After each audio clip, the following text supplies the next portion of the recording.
Pronto serán 2 años desde que Noah Presgrove, de 19 años, fue hallado muerto junto a una carretera rural en Oklahoma, solo con sus zapatos.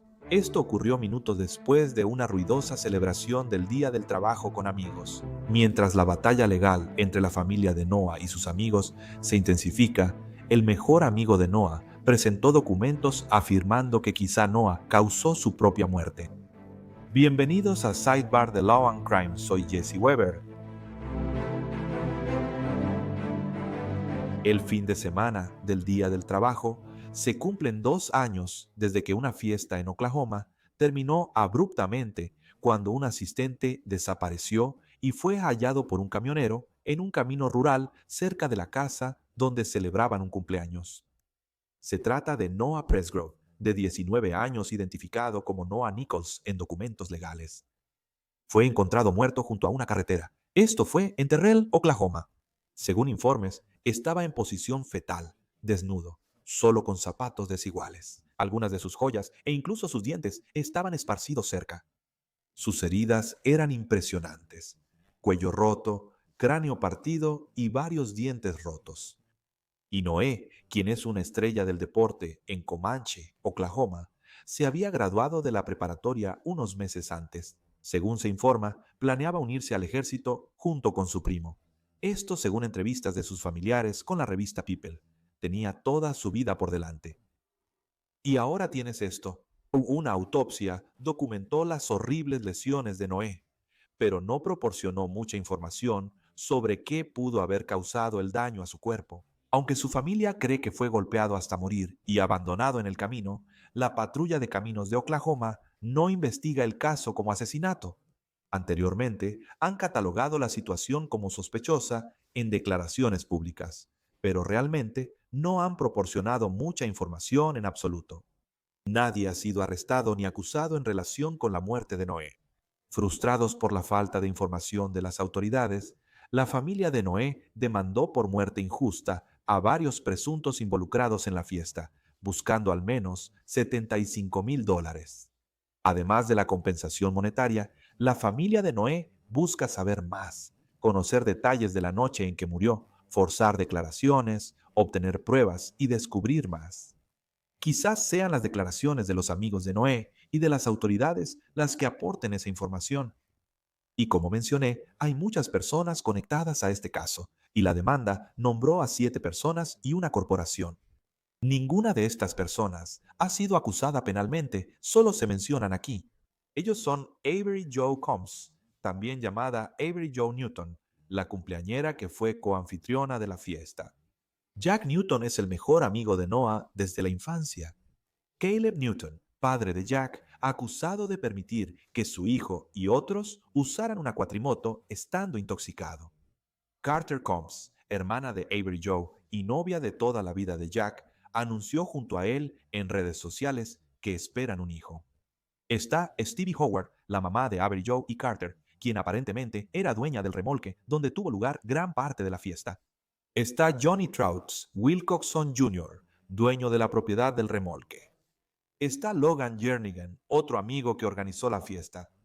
La corporación mencionada en la demanda es Val Petrol, Sociedad de Responsabilidad Limitada, dueña de la tienda Annapolis en Marlow, Oklahoma. La demanda afirma que Jack Newton, aunque menor de edad, pudo comprar alcohol para la fiesta ahí.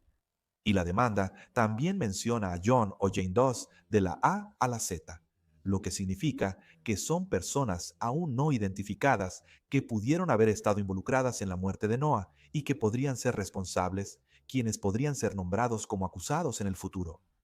Recuerden, se dice que durante varios días muchas personas iban y venían a la fiesta, quizá hasta 40. Así que esta demanda afirma que hubo una conspiración civil para proporcionar alcohol a menores de edad y seguir dándoles alcohol a pesar de los evidentes altos niveles de intoxicación. La denuncia señala que, aunque era menor, Noé recibió la promesa y provisión de mucho alcohol si iba a la fiesta. Los acusados le proporcionaron alcohol al fallecido durante varios días, incluso después de que ya estaba intoxicado.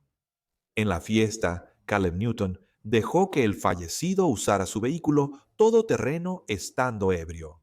El fallecido participó en un accidente de vehículo todoterreno y resultó herido.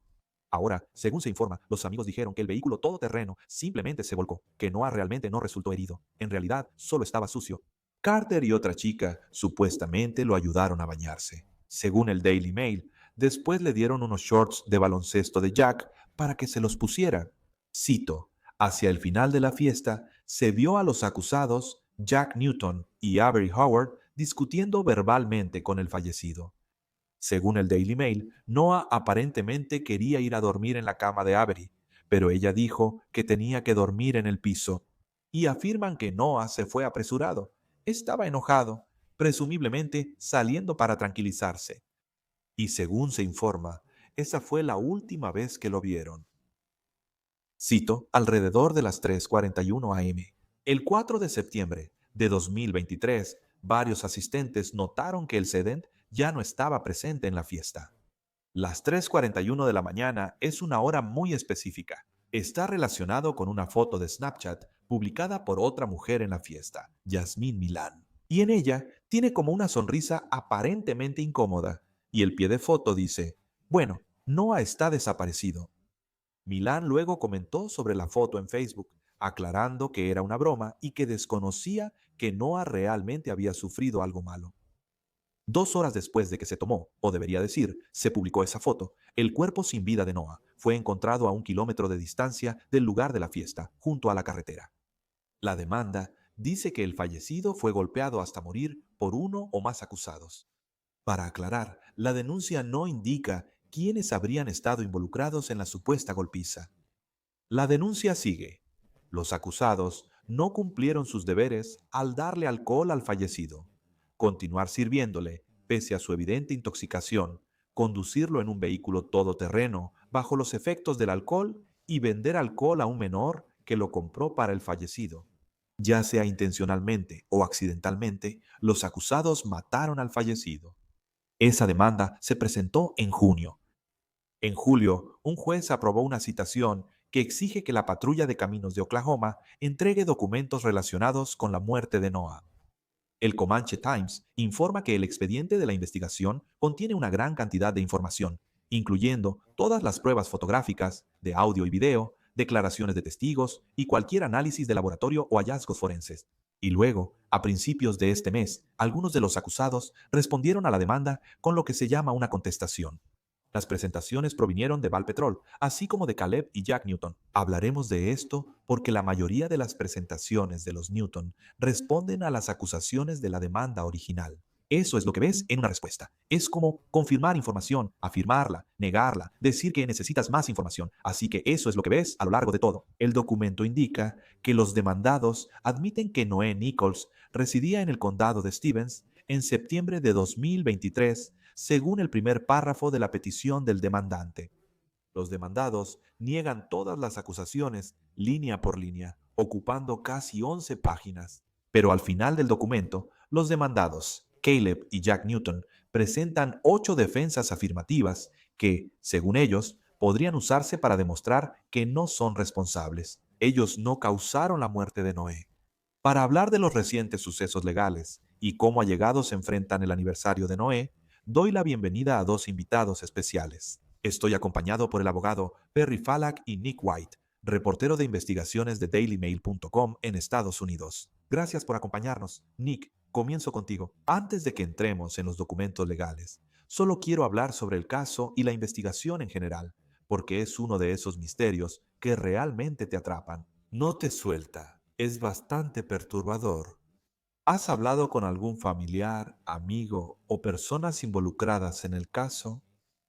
He estado siguiendo esto desde abril del año pasado, cuando realmente comenzó todo.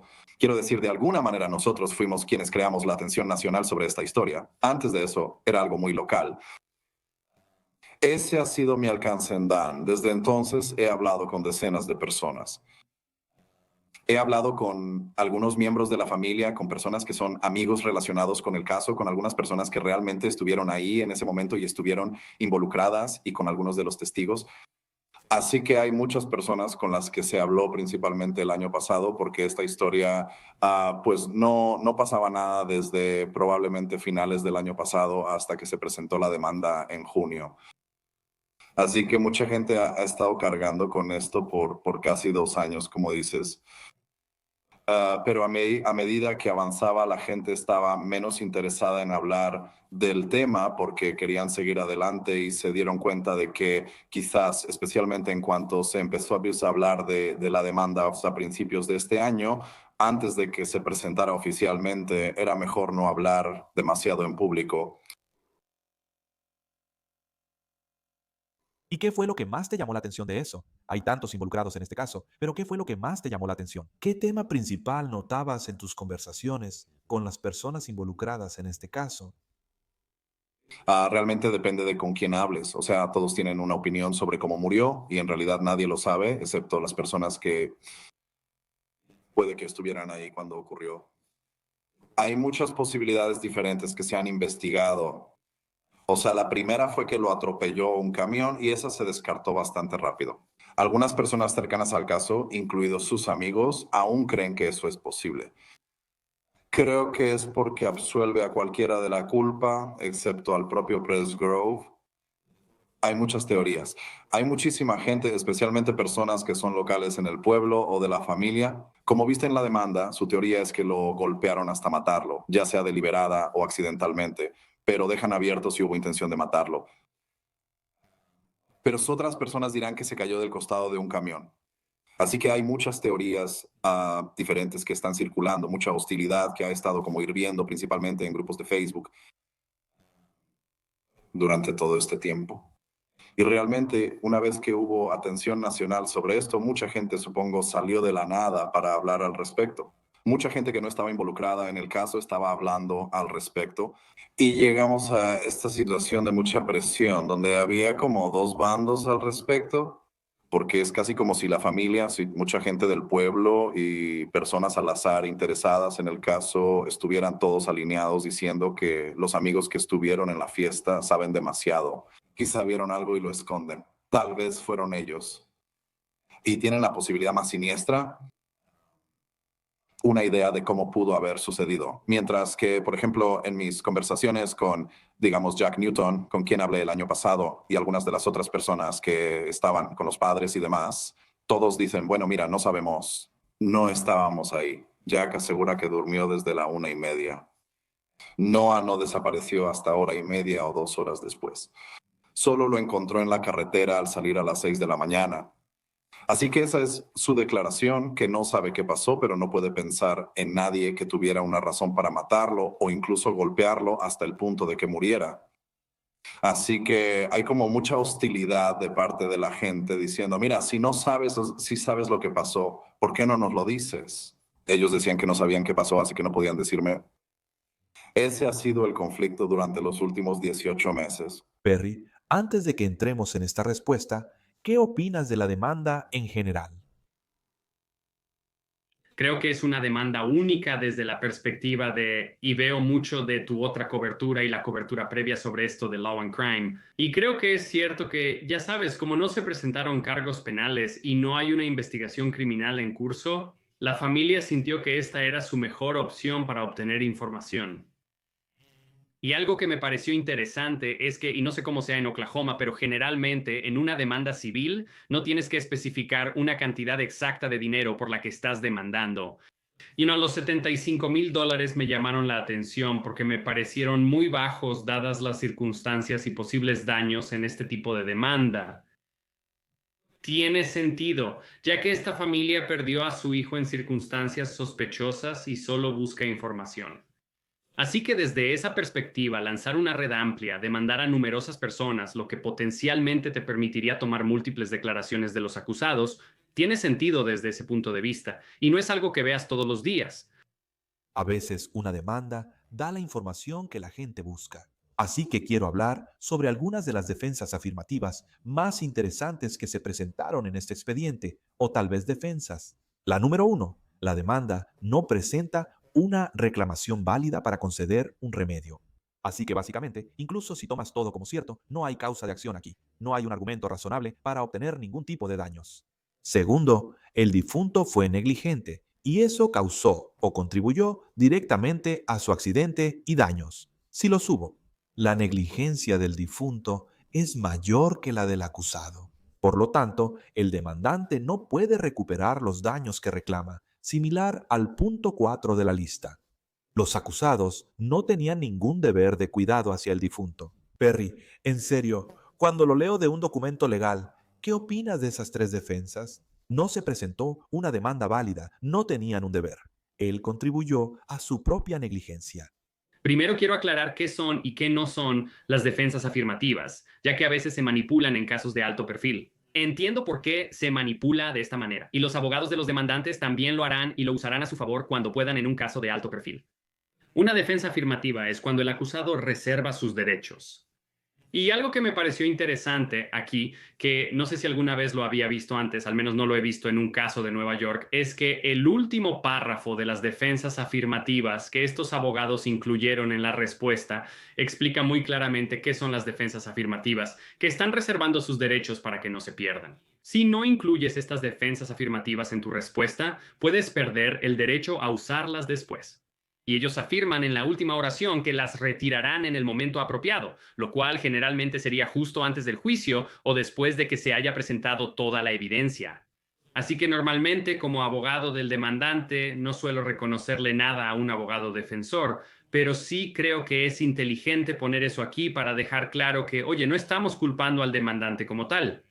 Estamos diciendo que si la evidencia lo demuestra, si los hechos finalmente muestran que él tuvo la culpa, esa es una defensa potencial que vamos a presentar. Así que de ahí, y luego pasando a las defensas afirmativas específicas, que son bastante estándar, no presentar una demanda válida es algo común en toda defensa afirmativa. Lo revelador es que los demandados, en vez de responder, pudieron presentar una moción de desestimación antes de contestar. Así que si realmente pensaban que los demandantes en la demanda ni siquiera habían presentado una reclamación válida en los alegatos, en vez de responder, podrían haber presentado una moción para desestimar, y no lo hicieron aquí.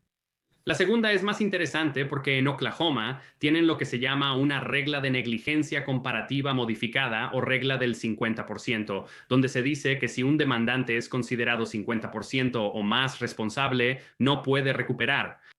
Así que si él fue negligente, si la evidencia o los hechos finalmente prueban que Noé fue al menos 50% responsable, los demandados aquí están diciendo que entonces no tienen un caso y vamos a presentar una moción para desestimar por esos motivos. Así que esa es una muy interesante porque, por ejemplo, en Nueva York, donde yo ejerzo, es un estado de negligencia comparativa pura, donde podrías ser responsable en un 80% de tu propio accidente y aún así recuperar ese otro 20%. Oklahoma es diferente a otros estados que aplican la negligencia comparativa pura. Gracias por explicarlo. Es un punto importante. También debo decir que el padre y el hijo también afirman que esto pudo haber sido simplemente un terrible accidente.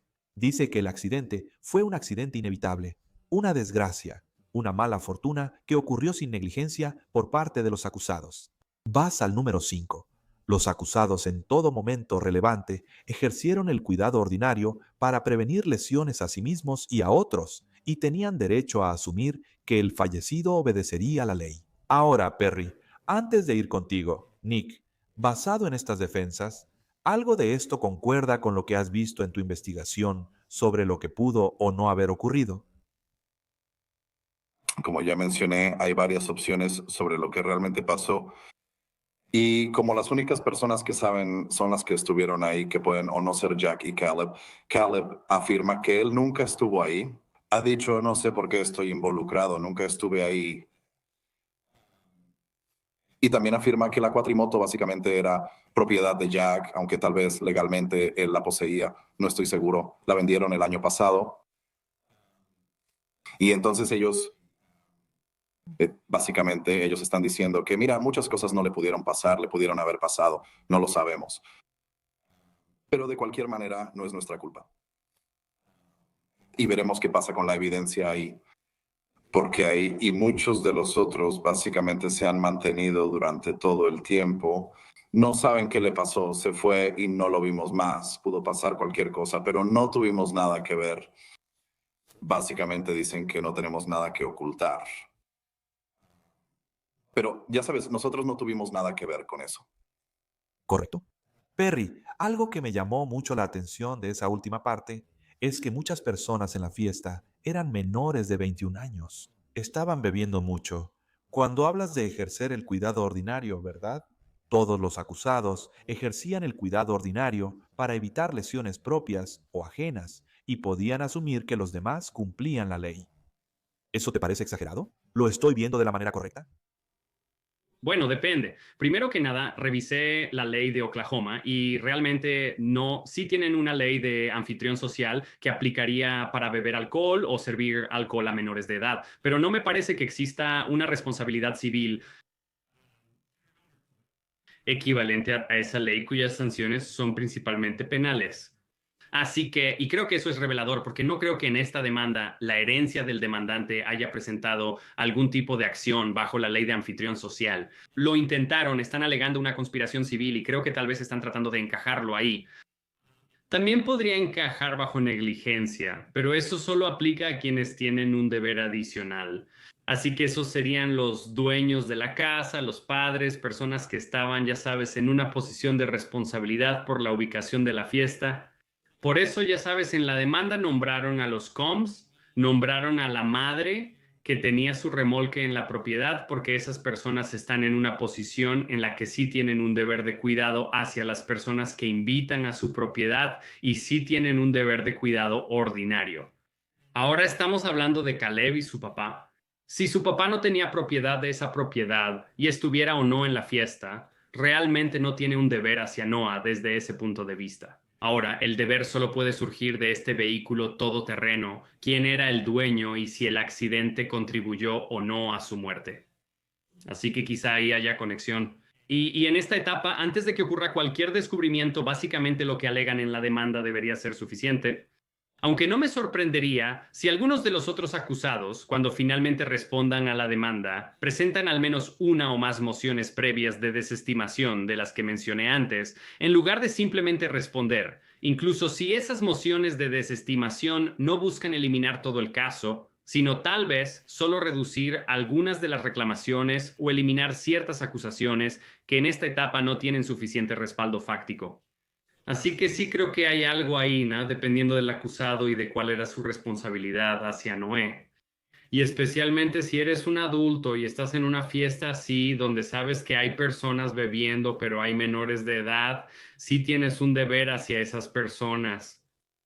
Esto me lleva al punto 6, donde se indica que el fallecido, sabiendo los riesgos del consumo excesivo de alcohol, incluyendo lesiones o muerte, decidió participar y así asumió voluntariamente ese riesgo. Y la demanda también argumenta que las reclamaciones de daños punitivos son inconstitucionales bajo la Quinta Enmienda y la Decimocuarta Enmienda. Así que la Quinta Enmienda de la Constitución de los Estados Unidos, la Decimocuarta Enmienda, básicamente los daños tienen que ser razonables, tienen que ser proporcionales. Y como mencioné, Valpetrol también presentó una respuesta a la demanda, ofreciendo sus propias defensas afirmativas, diciendo que el demandante no demostró que Valpetrol tuviera un deber hacia Noé, que violara las leyes de Oklahoma sobre la venta de bebidas alcohólicas, o que tuviera alguna conexión directa con la muerte de Noé. Perry, ¿qué opinas de eso y de estos documentos en general? ¿Qué deberíamos considerar? Bueno, hablando sobre la respuesta de Petrol, sí creo que tiene mérito basado en la poca información que hay en la demanda. Normalmente, cada vez que se menciona la ley Dram Shop o una ley de anfitrión social que aplica a establecimientos comerciales que venden alcohol a las personas, normalmente está destinada a proteger a un tercero. Así que en esta situación es único porque no hay ninguna acusación de que Noé haya comprado el alcohol en este establecimiento, ¿verdad? Hay otras personas que fueron ahí y compraron el alcohol.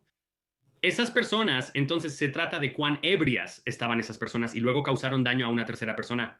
Entonces, en esta situación, por ejemplo, un accidente por conducir ebrio, si un bar le sirve de más a una persona y esa persona sale y tiene un accidente con una tercera persona y la lesiona, esa tercera persona que resultó herida puede, en teoría, en los estados que tienen este tipo de leyes de responsabilidad de anfitrión social o de bares, demandar al establecimiento, al vendedor comercial que vendió el alcohol.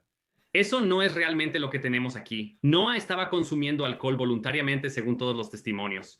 No hay información de que lo estuvieran obligando a beber. Así que si su intoxicación causó su lesión, no veo ningún reclamo ni ninguna base para responsabilizar al proveedor del alcohol bajo estos hechos. Entonces, entiendo por qué mencionan eso. Entiendo que los padres están lanzando una red amplia, como dije al principio, porque están tratando de obtener información aquí. Así que todo eso tiene sentido para mí. Pero al final no sé cuál es la conexión con Valpetrol o la gasolinera que vendió el alcohol. Es un buen punto, te entiendo.